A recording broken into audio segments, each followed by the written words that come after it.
সুপ্রিয় দর্শক, সিলেট ভিউ সরাসরি সম্প্রচারে আপনাদের সবাইকে আবারও আমন্ত্রণ জানাচ্ছি। আমি নিবেন্দু তালুকদার, ক্যামেরায় আছেন সহকর্মী শহীদুল ইসলাম শহীদ। কিছুক্ষণ আগে অর্থাৎ আজকে বিকেল 4:45টার দিকে দীর্ঘ প্রায় 3.5 মাস কারাবরণের পর মুক্তি পেয়েছেন বিএনপি মহাসচিব মির্জা ফখরুল ইসলাম আলমগীর এবং দলটির স্থায়ী কমিটির সদস্য আমির মাহমুদ চৌধুরী। তারা কিন্তু আজকে বিকেল 4টার কেন্দ্রীয় কারাগার থেকে অর্থাৎ তারা মুক্তি পেয়েছেন। কেরানীগঞ্জে যে ঢাকা কেন্দ্রীয় কারাগার আছে সেখান থেকে তারা কারামুক্ত হয়েছেন। কারাগারে তাদের জামিন ও প্রোডাকশন ওয়ারেন্ট প্রত্যাহারের আবেদন পৌঁছালে সেই আবেদনটি যাচাই বাছাই করে তাদেরকে কারাগার থেকে ছেড়ে দিয়েছে কারা কর্তৃপক্ষ। আর এর আগে সব মামলায় প্রোডাকশন আবেদনের পরিপ্রেক্ষিতে আজ বৃহস্পতিবার আদালত ওয়ারেন্টটি প্রত্যাহার করেছেন। আপনাদেরকে আরো একটু জানাতে চাই, আজকে দুপুরে আইনজীবী সৈয়দ জয়নুল আবেদিন মেজবা তিনি আমাদেরকে নিশ্চিত করেছেন যে সব মামলায় মির্জা ফখরুল ও আমির খসরুর প্রোডাকশন ওয়ারেন্ট প্রত্যাহার করা হয়েছে।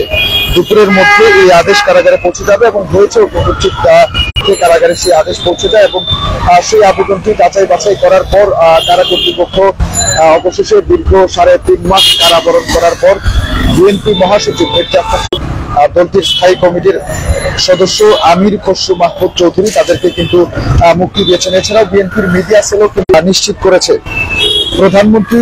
প্রধান বিচারপতির বাসভবনে হামলার অভিযোগে রমনা থানার যে মামলাটি ছিল সেই মামলায় গতকাল তাদেরকে জামিন মঞ্জুর বিজ্ঞ আদালত এবং এর পরপরই কিন্তু ঢাকা মহানগর দায়রা জজ আদালতের ভারপ্রাপ্ত বিচারক ফয়সাল আতিক বিন কাদের এই যে তাদের যে জামিন হয়েছে সেই জামিনটি মঞ্জুর করেছেন।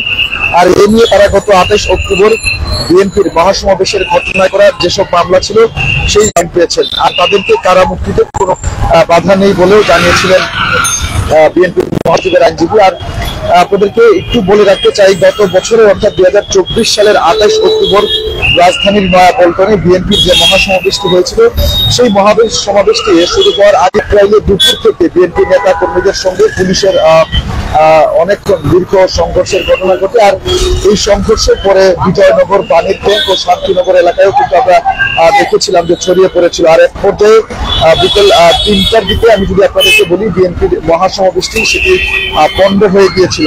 আর সংঘর্ষে অর্থাৎ মহাসমাবেশের দিন যে পুলিশের সাথে বিএনপির যে সংঘর্ষ হয়েছিল সেই সংঘর্ষের ঘটনায় পুলিশের একজন সদস্য এবং যে নেতাও কিন্তু নিহত হয়েছিলেন, আহত হয়েছিলেন পুলিশের 41 জন এবং আনসার সদস্য 25 জন। এছাড়াও আমি যদি আপনাদেরকে বলতে চাই কমপক্ষে 20 জন সাংবাদিক কিন্তু পুলিশের এই ঘটনায় আহত হয়েছিলেন।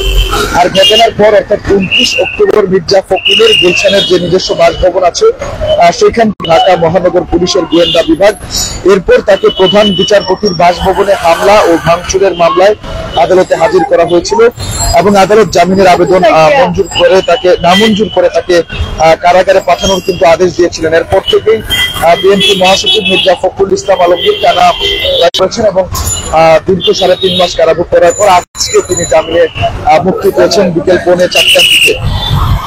2 নভেম্বর দিবাগত রাত 1টার দিকে গুলশানের একটি বাসা থেকে বিএনপির স্থায়ী কমিটির যে সদস্য আছেন অর্থাৎ আমির মাহমুদ চৌধুরী তাকেও আটক করেছিল ডিবি।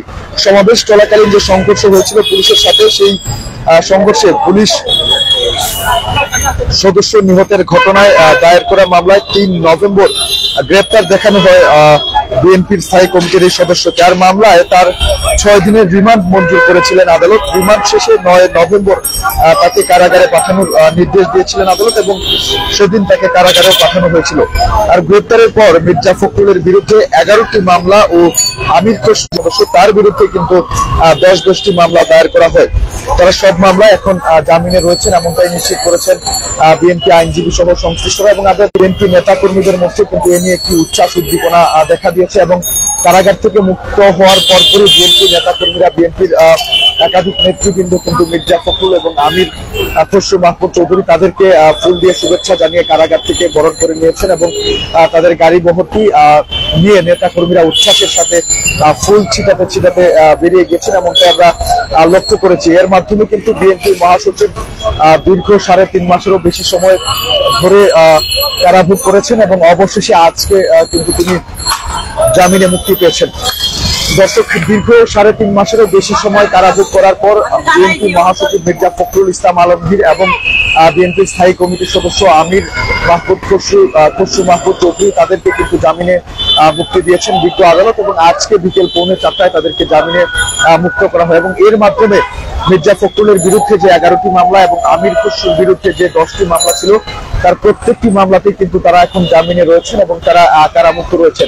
কারাগার যেটি আছে কেরানীগঞ্জে, সেখান থেকে কিন্তু মুক্ত করা হয়েছে, কারা কর্তৃপক্ষ তাদেরকে ছেড়ে দিয়েছেন। এবং এরপর কিন্তু বিএনপি নেতা কর্মীরা উচ্ছ্বাস উদ্দীপনার সাথে তাদেরকে ফুল দিয়ে বরণ করে তাদেরকে তাদের স্ব বাসভবনের দিকে নিয়ে গিয়েছেন। দর্শক, এই ছিল বিএনপি মহাসচিব মির্জা ফখরুল ইসলাম আলমগীর এবং স্থায়ী কমিটির সদস্য আমির মাহমুদ চৌধুরী তাদের জামিনে দীর্ঘ 3 মাস পর জামিনে মুক্তি পাওয়ার আমার কাছে সর্বশেষ খবরাখবর।